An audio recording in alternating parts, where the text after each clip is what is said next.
American prehistory begins at the time when the first people, from the Siberian steppes, crossed into Alaska, about 30,000 to 40,000 years ago. It extends to the development of the first American civilizations and the arrival of the Spaniards. All that time, it corresponds in universal prehistory with the Paleolithic, the Mesolithic, the Neolithic, and the Metal Age period. According to the periodization that has reached the greatest consensus in the scientific community, the prehistory of America is divided into 5 periods. Paleo-American. During that time the first stone tools were created and the bases of the ethnic and linguistic diversity of pre-Columbian America were developed. Archaic period. It is possible that the era of the end of the glaciations influenced so that the populations that until that moment were nomads discovered agriculture and began a process of sedentarization.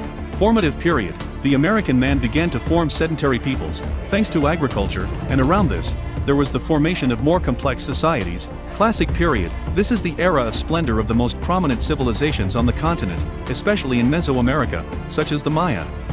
Post-classic period. The last period before the continent's encounter with Europe, and at this time the great American empires, especially the Aztecs and Incas and other civilizations, such as the Mayas, were consolidated. We will tell you everything about the prehistory of America in less than 15 minutes.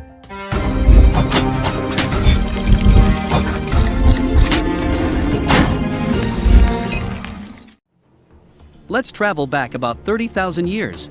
According to the researchers, the settlement of America must have taken place 30 or 40,000 years ago.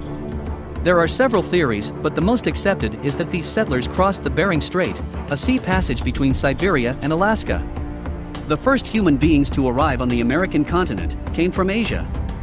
The Wisconsin glaciation, between 80,000 and 7,000 before the current era, covered with ice the tip of Asia and much of North America, bringing to light a land bridge, called Beringia, between the two continents. Thus, since 40,000 before our era, the entry of migrants from Asia could begin in successive waves. Progress was slow and gradual.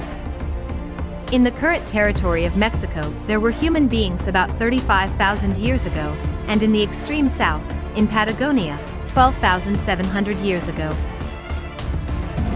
These first settlers moved in small groups. They were hunters and gatherers of wild fruits. Its main prey were the mammoth, the bison, and some smaller animals such as the deer. When some of the hunting areas were exhausted, they moved south, which has led to the assumption that in this way, and over thousands of years, the American settlement took place, descending and populating the entire continent to Tierra del Fuego. They were nomads and lived in huts. There are numerous settlements discovered by current research. They moved as they depleted the resources for their subsistence.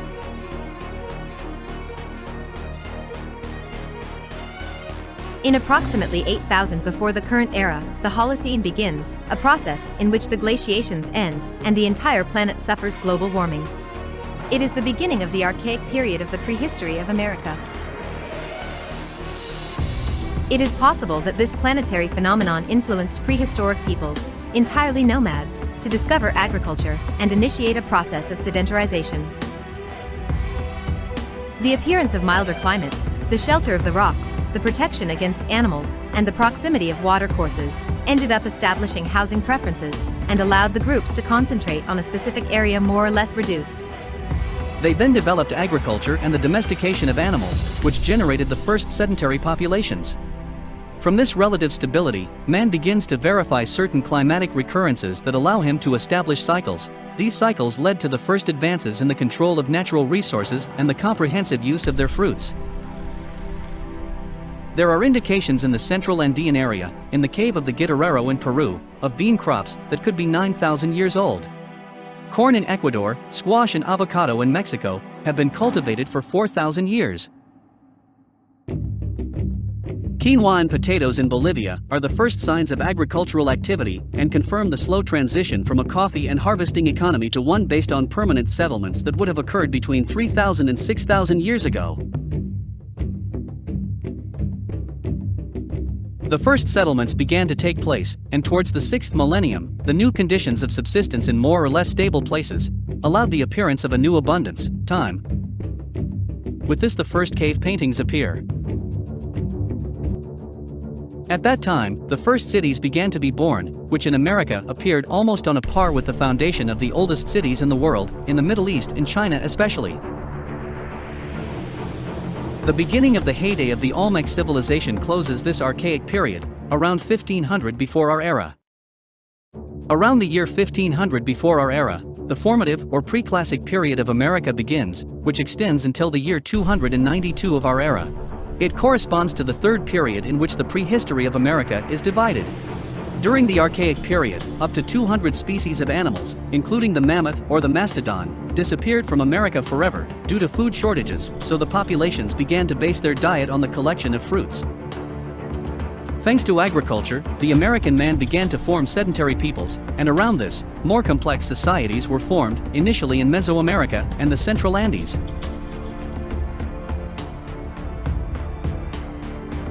Controlled the plants in the previous period. During the formative, the populations improve the cultivated species, and the superior yield entails greater needs for storage and conservation. Immediately after this phase, the first forms of writing appear, and the great classical houses, such as those of the ancient Mayans or the Moche. In the areas with the highest population density, the first hierarchical societies appear with more complex forms of government than that of the mononuclear village.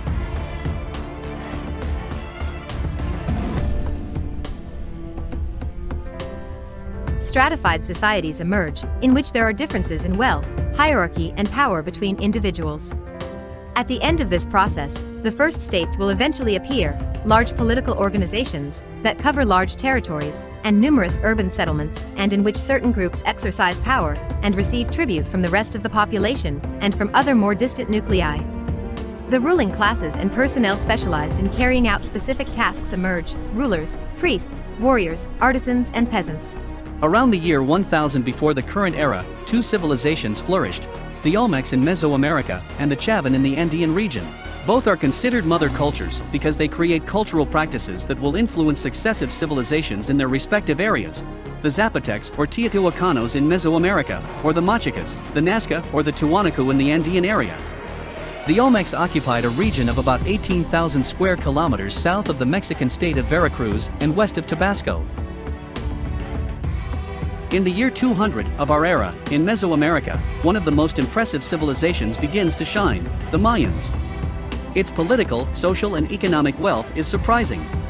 They create the most evolved hieroglyphic writing in America, invent one of the most accurate calendars in the world, use extraordinary architecture, and develop mathematics, the Mayans being one of the first peoples to use the number 0. If you've made it this far, I hope you enjoyed this video. We invite you to subscribe to our channel and leave us some comments.